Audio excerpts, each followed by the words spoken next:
नेपालमा कोरोनाबाट एकै दिन 214 जनाको मृत्यु। पछिल्लो 24 घण्टामा 9998 जनामा कोरोना संक्रमण पुष्टि भयो। भूराजनीतिक संकेत के भारतलाई नेपालमा तत्काल चुनाव चाहिएको छ त? यसबारे पूरै जानकारी। परीक्षण अझ सहज बनाउँछौं। घरभित्र पनि मास्क लगाउन सबैमा आग्रह। 37 जिल्लामा 50 भन्दा बढी सक्रिय संक्रमित। 20 जिल्लामा निषेधाज्ञालाई कडा पार्न स्वास्थ्य मन्त्रालयको निर्देशन। काठमाडौँ उपत्यकामा 3098 संक्रमित थपिए। लोडसेडिङ अन्त्य र कोरोना नियन्त्रणका लागि मिल्दाजुल्दा पछि यसबारे सम्पूर्ण जानकारी। आजबाट कुन कुन जिल्लामा निषेधाज्ञा खुकुलो पारियो त? यसबारे महत्त्वपूर्ण सूचना। हिम्मत हार्नुहुन्न, कम्युनिस्ट एकता आवश्यक छ भन्दै नारायण काजी श्रेष्ठको भनाई। नेप्से 20 अङ्कले बढ्दा 9.5 अर्ब माथिको शेयर कारोबार। शेयर बजार सम्बन्धी सम्पूर्ण जानकारी। अत्यावश्यक वस्तुको आपूर्ति सहज बनाउन भन्सारले खटायो क्विक रेस्पोन्स टिम। नेपालमा रोकिएका भारतीय नागरिकलाई साउदी लैजान 10 उडान अनुमति। कोरोना महामारी नियन्त्रणका लागि सन्दीप लामिछानेले सुरु गरे अभियान। नरहरी बुट्टी कोरोना भाइरसको औषधि भन्ने कति सही हो त? यसबारे सम्पूर्ण जानकारी। कोरोना नियन्त्रणको कार्ययोजना 7 दिनभित्र ल्याउन सर्वोच्चको आदेश। संवैधानिक कानुनी र नैतिक कटघरामा प्रधानमन्त्री। एम्बुलेन्स चालकका पीडा घरको बरन्डामा एक्लै फर्काएर खानुपर्छ। एमाले जेठ 2 मा फर्किँदै माओवादी केन्द्र कता फर्केला त? यसबारे पूरै जानकारी। इजरायल प्यालेस्टाइन युद्धमा एक सातामै 200 भन्दा बढीले ज्यान गुमाए। नेपाली सेनाद्वारा 6वटा हिमालबाट 21167 किलोग्रामको फोहोर संकलन। काठमाडौँमा कुन कुन अस्पतालमा खाली छन् आइसियु र भेन्टिलेटर? यसबारे पूरै जानकारी। संक्रमण पुष्टि भएर होम आइसोलेसनमा बसेकाहरू निस्पीक र गाउँ डुल्न थालेपछि स्थानीय त्रसित। अरब सागरको चक्रवातका कारण नेपालमा मौसम बदली, सतर्क रहन सबैमा आग्रह। मन्त्री परिषद बैठक आज। सीसीएमसीलाई शक्तिशाली बनाउने अध्यादेशमा ल्याउने तयारी। रवि लामिछाने बने भगवान, सबै गरिब दुखीलाई सहयोग गर्दै। यसबारे सम्पूर्ण जानकारी पनि आजकै भिडियोमा। दर्शकवृन्द नमस्कार, तपाईहरुलाई फेरि पनि स्वागत छ हाम्रो च्यानल स्मार्ट खबरमा। दैनिकी जस्तै तपाईहरुमा आजका पनि मुख्य समाचारहरू लिएर उपस्थित भइसकेका छौं। हाम्रो मेहनतको लागि तपाईहरुले यो भिडियोलाई एउटा सानो लाइक गरी सक्दो शेयर गर्न भने नबिर्सिनु होला। त्यसैगरी यदि तपाईहरुले अहिलेसम्म हाम्रो च्यानल स्मार्ट खबरलाई सब्स्क्राइब गर्नु भएको छैन भने सब्स्क्राइब गर्नु होला। साथै छेउमा रहेको बेल घण्टीमा क्लिक गरी अलमा क्लिक गर्न पनि नबिर्सिनु होला। आउनुहोस् आजका मुख्य समाचारतर्फ लागौं। दर्शकवृन्द पहिलो खबर कोरोना भाइरसका संक्रमितहरूको संख्याबाट सुरु गर्न चाहे। कोरोना भाइरस संक्रमणका कारण एकै दिन 214 जनाको मृत्यु भएको छ। स्वास्थ्य जनसंख्या मन्त्रालयका अनुसार पछिल्लो 24 घण्टामा 9247 जनामा कोरोना संक्रमण पुष्टि भएको छ। पछिल्लो 3 दिन लगातार मृतक संख्या घटे पनि सोमबार पुनः बढेको हो। यससँगै नेपालमा कोरोना भाइरस संक्रमणबाट मृत्यु हुनेको संख्या 5215 जना पुगेको छ। त्यसैगरी पछिल्लो 24 घण्टामा 21653 जनाको पीसीआर परीक्षणमा 9158 जना र 434 एन्टिजेन परीक्षणमा 49 जना गरी 9247 जनामा संक्रमण पुष्टि भएको हो। यससँगै नेपालमा कोरोना भाइरस संक्रमितको कुल संख्या 4,64,218 पुगेको छ, जसमध्ये सक्रिय संक्रमितको संख्या 1,13,480 पुगेको छ। सक्रिय संक्रमित मध्ये 1,06,510 जना होम आइसोलेसनमा रहेका छन् भने 6,970 जना संस्थागत आइसोलेसनमा रहेका छन्। त्यस्तै आइसियुमा 1,259 जना रहेका छन् भने भेन्टिलेटरमा 400 जना रहेका छन्। पछिल्लो 24 घण्टामा कोरोना भाइरस संक्रमणमुक्त हुनेको संख्या 5,767 रहेको छ भने हालसम्म संक्रमणमुक्त हुनेको संख्या 3,55,223 रहेको छ। पछिल्लो 24 घण्टामा काठमाडौँ उपत्यकामा मात्रै 3,098 जनामा कोरोना संक्रमण पुष्टि भएको छ भने स्वास्थ्य मन्त्रालयका अनुसार काठमाडौँमा 2,346 जना, भक्तपुरमा 298 जना र ललितपुरमा 454 जना कोरोना संक्रमित भेटिएका छन्। त्यसैगरी देशका 37 जिल्लामा कोरोना भाइरसका सक्रिय संक्रमितको संख्या 500 भन्दा बढी देखिएको छ। स्वास्थ्य जनसंख्या मन्त्रालयका अनुसार झापा, मोरङ, सुनसरी, बारा, पर्सा, रौतहट, महोत्तरी, धनुषा, सप्तरीमा 500 भन्दा बढी सक्रिय संक्रमित देखिएका छन्। त्यसैगरी बागमती प्रदेशको काठमाडौँ, भक्तपुर, ललितपुर, चितवन, काभ्रे, मकवानपुर, धादिङ, सिन्धुपाल्चोक, नुवाकोट र सिन्धुली तथा गण्डकी प्रदेशको कास्की, गोर्खा, नवलपरासी, पूर्व तनहुँ, स्याङ्जामा पनि 500 भन्दा बढी सक्रिय संक्रमित भेटिएका छन्। त्यसैगरी लुम्बिनी प्रदेशमा दाङ, बाँके, बर्दिया, रूपन्देही, पाल्पा, अर्घाखाँची, कपिलवस्तु, नवलपरासी, पश्चिम कर्णालीको सुर्खेत र सुदूरपश्चिमको कैलाली, कञ्चनपुर, बैतडी र अछाममा 500 भन्दा बढी सक्रिय संक्रमित रहेका छन्। यी 37 जिल्लाहरूमा 500 भन्दा बढी सक्रिय संक्रमित रहेको बताइएको छ। आउनुहोस् अब अर्को समाचारतर्फ लागौं। दर्शकवृन्द चिकित्सकहरूको अनुसार पछिल्लो समय एउटै परिवारका धेरै सदस्यलाई संक्रमण भएको पाइएको छ। युके र भारतीय भेरिएन्ट तीव्र गतिमा फैलिने भएकाले परिवारको एक सदस्यलाई संक्रमण भएपछि अरूलाई पनि सर्ने गरेको पाइएको छ। अहिले झन लकडाउन भएका कारण अधिकांश मानिस घरमै रहेका छन् भने परिवारको कुनै पनि एउटा सदस्यलाई संक्रमण भयो भने अरूलाई पनि सर्ने सम्भावना हुन्छ। टेकु स्थित शुक्रराज ट्रपिकल तथा शरीर रोग अस्पतालका डाक्टर शेरबहादुर पुन घरभित्र बस्दा पनि मास्क लगाउनु उपयुक्त हुने बताउँछन्। उनका अनुसार कोठाहरूमा झ्याल, भेन्टिलेटर खुला राख्नुपर्छ। खाना खान जाँदा अलग अलग बस्ने, परिवारकै सदस्यहरूबीच पनि दूरी कायम गर्ने गर्नुपर्छ। एक भन्दा बढी व्यक्तिले कोठामै बस्दा मास्क लगाउनु उपयुक्त हुने डाक्टर पुनको सुझाव रहेको छ। झट्ट सुन्दा अनौठो लाग्न सक्छ, तर पछिल्लो समय परिवारमा धेरै सदस्य संक्रमितहरू भइरहेका छन्। त्यसैले घरमा पनि मास्क लगाउनु उपयुक्त हुने उनले बताएका छन्। दर्शकवृन्द, तपाईहरुलाई यस बारेमा के लाग्छ त? कि घरमा बस्दा मास्क लगाउनु पर्छ? हामीलाई यो भिडियोको कमेन्ट बक्स मार्फत बताउन भने नबिर्सिनु होला। आउनु अब अर्को समाचारतर्फ लागौं। दर्शकवृन्द, सर्वोच्च अदालतले 7 दिनभित्र कोरोना महामारी नियन्त्रण र उपचार सम्बन्धी विस्तृत कार्ययोजना ल्याउन स्वास्थ्य मन्त्रालयका नाममा अन्तरिम आदेश जारी गरेको छ। न्यायाधीश नहकुल सुवेदेले एकल इजलासले अक्सिजन आधारभूत औषधि र अस्पतालको बेड पाउने सुनिश्चितता जस्ता विषय सम्बोधन गरी 7 दिनभित्र कार्ययोजना ल्याउन अन्तरिम आदेश जारी गरेको हो। कार्ययोजनामा अक्सिजन उपचार र अभावमा संक्रमितको मृत्यु नहुने अवस्था र गम्भीर अवस्थाका संक्रमितका लागि आइसियु वा भेन्टिलेटर उपलब्धता सुनिश्चित गर्न क्विक रेस्पोन्स टिम गठन गर्ने विषय समेट्न भनिएको छ। त्यस्तै संक्रमितको उपचारमा सहज समान पहुँच सुनिश्चित गर्न प्रदेश र स्थानीय तहमा पनि उपचार हुने पूर्वाधार तयार गर्न भनिएको छ। सर्वोच्चले सबै जनतालाई कोभिड-19 विरुद्धको खोप सुनिश्चित गर्न र पहिलो चरणको खोप लगाइसकेकालाई निर्धारित समयमा दोस्रो चरणको खोप पाउने व्यवस्था गर्न पनि आदेश दिएको छ।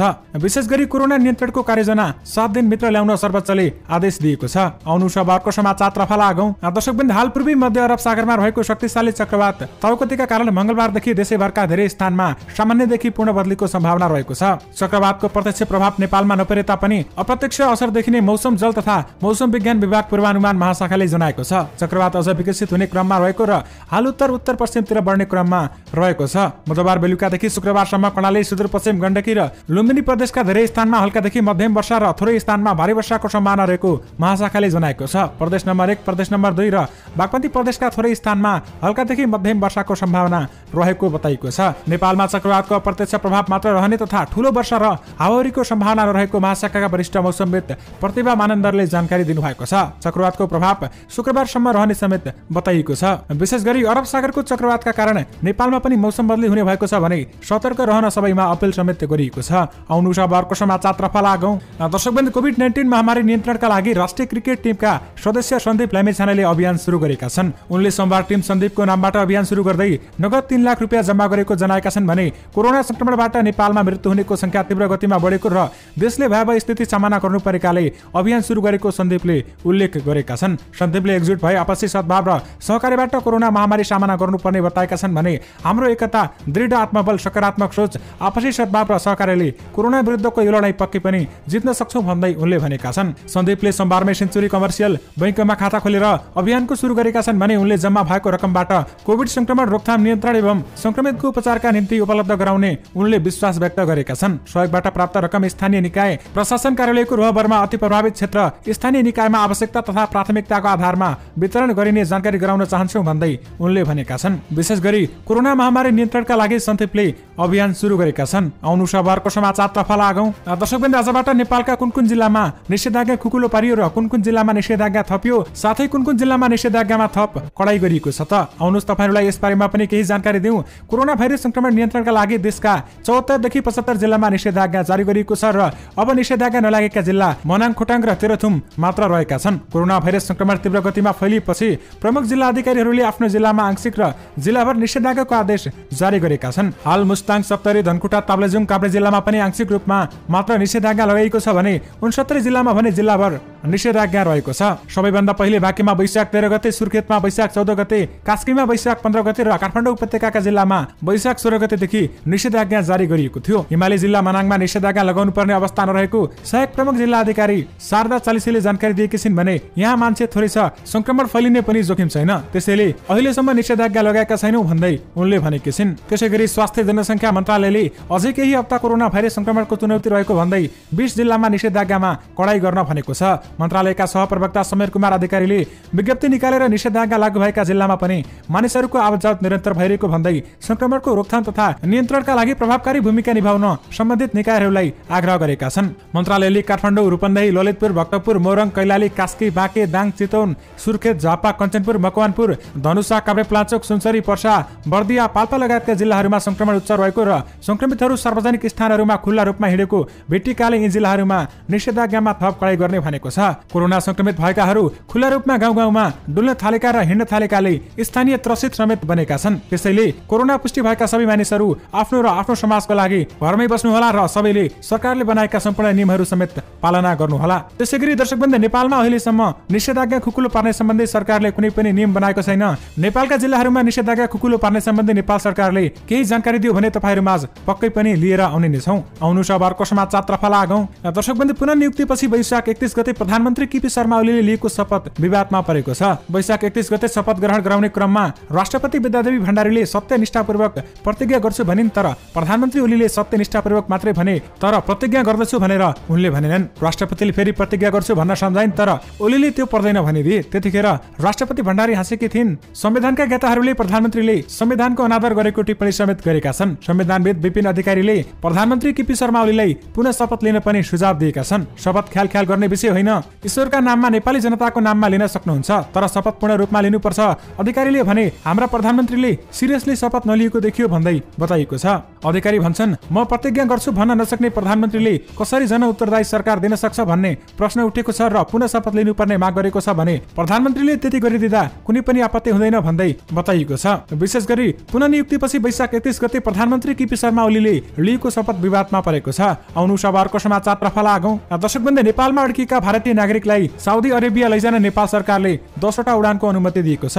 नेपाल नागरिक उड्डयन प्राधिकरणका अनुसार भारतीय दूतावासको समन्वय र साउदी सरकारको समेत अनुमतिपछि 3 उडान स्वीकृति गरिएको हो। काठमाडौँबाट नेपाल एयरलाइन्सलाई 7 र हिमाली एयरलाइन्सलाई 3 उडान गर्न सक्ने गरी अनुमति दिएको हो। 18 मेबाट नेपालमा 2 अन्तर्राष्ट्रिय वायु सेवा कम्पनी नेपाल एयरलाइन्स र हिमाली एयरलाइन्सले भारतीय नागरिकलाई साउदी लैजान सुरु गर्नेछन्। प्राधिकरणका महानिर्देशक राजन पोखरेलका अनुसार नेपाल वायु सेवा निगम र हिमालय एयरलाइन्सलाई चार्टर उडानको अनुमति समेत दिएको छ। भारतीय नागरिकले सम्बन्धित वायु सेवा कम्पनीमा सम्पर्क गरी टिकट काट्न सक्ने भएका छन् भने काठमाडौँमा निषेधाज्ञा अगाडि आएर यतै अड्किएका भारतीयका लागि यो सुविधा दिएको हो। अहिले भने नेपालमा ट्रान्जिट बनाई विदेश जान बन्द गरिएको छ। नेपालमा अन्तर्राष्ट्रिय उडान 17 जेठसम्म बन्द भएसँगै विदेशी नागरिकलाई घर फर्काउने प्रयोजनका लागि दूतावासहरूले पहल सुरु गरेका छन्।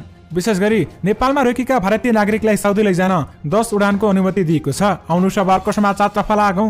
दर्शकबन्धु, के भारतलाई नेपालमा तत्काल चुनाव चाहिएको छ त? आउनुस् तपाईहरुलाई यस बारेमा पनि केही जानकारी दिउँ। नेपाली राजनीतिक वृत्तमा भारत सक्रिय भएको चर्चा चलाउन खासै आधार प्रमाण खोजिदैन, किनकि नेपाली राजनीतिमा भारत परस्त बेला बखत उठिरहने मुद्दा हो। विगतमा पनि प्रधानमन्त्री र पार्टी नेताहरूले आफ्नो सत्ता ढल्नु र नयाँ सत्ता सरकार बन्नुमा भारतको हात रहेको देख्ने गरेका थिए। अहिले नेपालको राजनीतिमा भारत धेरै इङ्गेज नभएको बताउने विश्लेषकहरू पनि छन्। उनीहरूका अनुसार नयाँ दिल्लीले अहिले न ओली सरकारलाई पुनः भर्तेक गरिरहेको छ, न त विकल्प नै खोज्न सक्रिय छ। बरु सरकार र विपक्षी दुवैलाई समदूरीमा राखिएको उनीहरू बताउँछन्। उनीहरूका अनुसार महन्त ठाकुर र राजेन्द्र महतोले उठाएका माग सम्बोधन गर्न बच्चन देउवा र प्रचण्डले दिएको भए पनि विपक्षी गठबन्धनको सरकार बन्ने सम्भावना रहेको थियो। भारतमा नेपाली राजदूत रहिसकेका प्राध्यापक लेखराज बराल नेपालका नेताहरू आफ्नो फाइदाका लागि कहिले भारतसँग त कहिले चीनसँग नजिक देखिन खोज्ने गरेको बताउँछन्। उनका अनुसार बाहिरी शक्तिले जहिले सत्तामा रहेकालाई समर्थन गर्ने र आफ्नो हित हेर्ने गर्छन् भन्दै बताइएको छ। राजनीतिक विश्लेषक पुरञ्जङ आचार्यले भारतले देउवा प्रचण्ड र ठाकुर भन्दा ओलीसँग इङ्गेज हुँदा आफ्नो बढी हित हुने देखिरहेको बताउँछन्। आउनु अब अर्को समाचारतर्फ लागौं। दर्शकबन्धु, केही हप्तादेखि नेपाल कोरोना भाइरसको दोस्रो लहरबाट आक्रान्त रहेको छ। दोस्रो लहर भुजको आगो जस्तै सामुदायिक स्तरमा फैलिसकेपछि सुरुमा अस्पतालहरूमा बेडको अभाव र त्यसपछि अक्सिजनको अभावले कोरोना संक्रमितहरू सहित आम जनता प्रभावित भएका छन्। यो संकटलाई केही हदसम्म लोडसेडिङसँग बाँच्न सकिन्छ। लोडसेडिङ हुने बेलामा पनि जति लोडसेडिङ बढ्दै जान्थ्यो त्यसले झन् थप लोडसेडिङको घण्टा बजाउँदै जान्थ्यो। लोडसेडिङ गर्नु अघि नै लोडसेडिङ बढ्नुको प्रमुख कारण रहेको थियो। लोडसेडिङ बढ्दै गएपछि हरेक घरले इन्भर्टर र ब्याट्री खरिद गर्थे र सिस्टममा थप लोड जान्थ्यो। नेपालभरि करिब 400 देखि 500 MVA बराबरको इन्भर्टर लोड मात्रै रहेको थियो। ब्याट्री चार्ज र डिस्चार्ज हुने बेलामा करिब 20 देखि 30% विद्युत खेर जान्थ्यो। त्यो खेर जाने विद्युतले केही थप घरमा विद्युत दिन सकिन्थ्यो। एकातर्फ विद्युत आपूर्ति भएको समय सबैले एकैचोटि आफ्ना यन्त्र उपकरणहरू चलाउँथे भने अर्कोतर्फ इन्भर्टर ब्याट्री पनि चार्ज गर्थे। नेपालले लोडसेडिङको अवस्था भोगिरहेका बेलामा कुलमान घिसिङले नेपाललाई लोडसेडिङ मुक्त बनाएका थिए। त्यसैले कुलमान घिसिङको सरका लागि तपाईहरूले एउटा लाइक गर्न भने नछुटाउनु होला। आउनु अब अर्को समाचारतर्फ लागौं। दर्शकबन्धु, नेपालमा कोरोना भाइरसको अझ घातक मानिएको दोस्रो लहर फैलिरहेका बेलामा सामाजिक सञ्जाल प्रयोगकर्ताहरूले आयुर्वेदिक औषधि भन्दै उपचार सम्बन्धी विभिन्न सामग्रीहरू शेयर गरेका छन्। तीमध्ये एउटा आफू प्राकृतिक चिकित्साविद भएको बताउने प्रेम गौतमले नरहरी बुटीले शरीरको प्रतिरोध क्षमता बढाउने दावी गर्दै बोलेको भिडियो फेसबुकमा धेरैले शेयर समेत गरेका छन्। आखिर नरहरी बुटी भनेको के हो? यसले के कोभिड सन्चो हुन्छ त? आउनुहोस् तपाईहरुलाई यस बारेमा पनि केही जानकारी दिउँ। दर्शकबन्धु, नरहरी बुटीले कोभिड रोग निको हुन्छ भन्ने आयुर्वेदका ग्रन्थमा कतै नबिटिने एकजना आयुर्वेद चिकित्सक प्रकाश गेवाली बताउँछन्। साउथ एसियामा चेकसँग उनले भने यसबारे अनुसन्धान अनुसन्धान भएको आधिकारिक प्रमाण छैन। कुनै पनि व्यक्तिले प्रयोग गर्दा राम्रो भएको हुन सक्छ, तर आयुर्वेदमा यसको प्रयोग विधि नभएकाले हामीले प्रयोग गर्ने गरेका छैनौँ भन्दै उनले बताएका छन्। कोभिड मात्र नभएर अन्य रोगका उपचारमा समेत यसलाई प्रयोग गर्ने नगरीको भन्दै गेवालीको भनाइरहेको छ।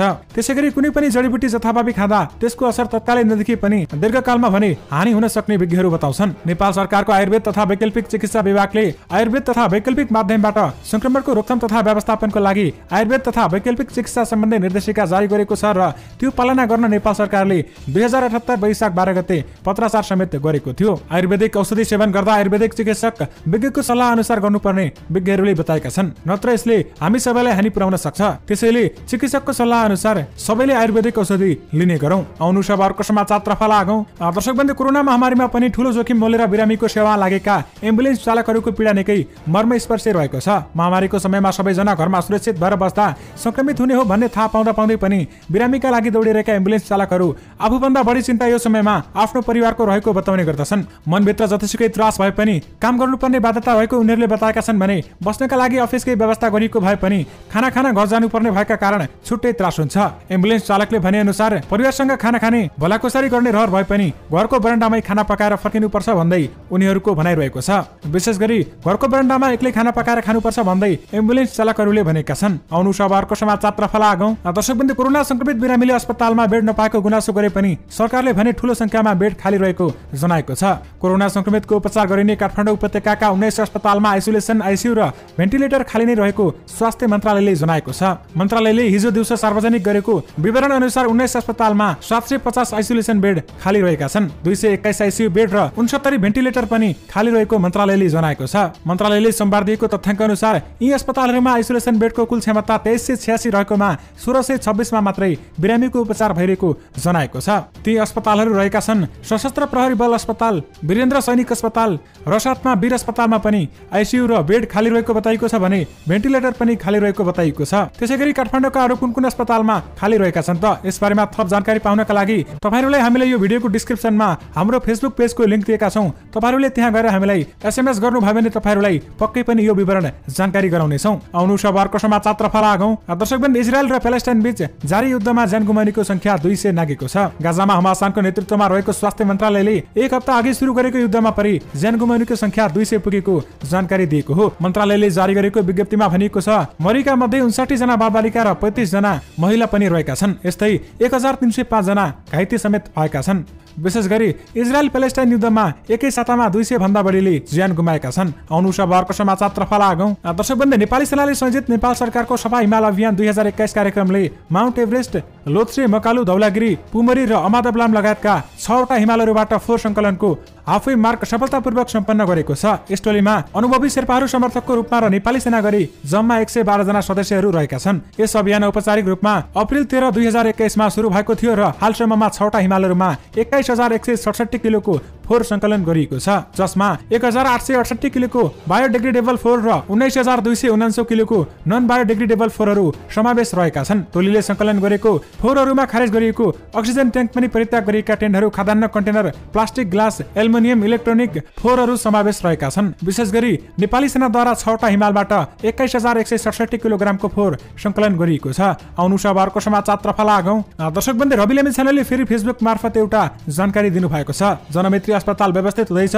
शून्यबाट सुरु भएको प्रयासमा आज 42 जना उपचाररत हुनुहुन्छ भने 6 जना आइसियु र दर्जनौले इमर्जेन्सी सेवा लिनु भएको छ। अस्पताल व्यवस्थापनको तर्फबाट आफ्नै अक्सिजन प्लान्ट जडानको प्रक्रिया सुरु भइसकेको छ भने अस्पताल र हामी मिलेर 15,50,000 बराबरको 15 वटा अक्सिजन कन्सन्ट्रेटर खरिद गरिसकेको छ, जसका कारण आजबाट थप 15 जनालाई भर्ना लिन सकिन्छ। साथै हामीले मेगा अस्पतालका बिरामीलाई पनि अक्सिजन उपलब्ध गरायौं। नुवाकोट जिल्ला सरकारी अस्पताललाई 20 वटा बेड र मेडिकल सामग्री समेत हस्तान्तरण गरिएको छ। अस्पतालमै निशुल्क उपचार एक विपन्न परिवारलाई व्यक्तिगत सहयोगको समेत गर्ने अवसर जुट्यो भन्दै उनले बताएका छन्। रवि लामी छानेले केही समयदेखि गरिब दुखीका लागि हेल्प डेस्क स्थापना समेत गरेका छन्। आउनु सबरको समाचारतर्फ लागौं। दर्शकबन्द, मन्त्री परिषदको बैठक हिजो बसेको छ। बैठक साँझ 5 बजे प्रधानमन्त्री निवास बालुवाटारमा बोलाइएको थियो। बैठकले केही महत्त्वपूर्ण निर्णय लिएको बताइएको छ। कोभिड-19 संक्रमण नियन्त्रणमा देखिएका कानुनी अडचन हटाउनका लागि अध्यादेश ल्याउने सरकारले तयारी समेत गरिएको छ। सरकारी उच्च स्रोतका अनुसार बैठकले कोभिड-19 संकट व्यवस्थापन केन्द्र सीसीएमसी सीएमसीलाई अति शक्तिशाली र विशेषाधिकार दिने गरी अध्यादेश ल्याउने समेत बताइएको छ। नेपालमा कोरोना जोखिम बढ्दै जाँदा र अस्पतालहरूमा अभाव र तनाव बढ्दै गर्दा सीसीएमसीलाई शक्ति बनाउने गरी अध्यादेश जारी गर्ने तयारी गरेको हो। स्वास्थ्य सामग्री खरिदमा लाग्ने समय र ल्याउने देश तथा निषेधाज्ञा लगायतका कानुनी व्यवस्थामा परिमार्जन गरेर अध्यादेश ल्याउन सकिने बताइएको छ। विशेष गरी मन्त्री परिषद बैठक बसेको छ भने सीसीएमसीलाई शक्तिशाली बनाउने अध्यादेश ल्याउने तयारी समेत गरिएको छ। आउनु अब अर्को समाचारतर्फ लागौं। दर्शकवृन्द, स्वास्थ्य सामग्री सहित अत्यावश्यक वस्तुको आपूर्ति सहज बनाउन भन्सार विभागले क्विक रेस्पोन्स टिम खटाएको छ। भन्सार विभागका महानिर्देशक एमलाल भुसालले अत्यावश्यक वस्तुको आपूर्तिलाई सहज बनाउन विभागले क्विक रेस्पोन्स टिम बनाएर काम गरेको जानकारी समेत दिनुभएको छ।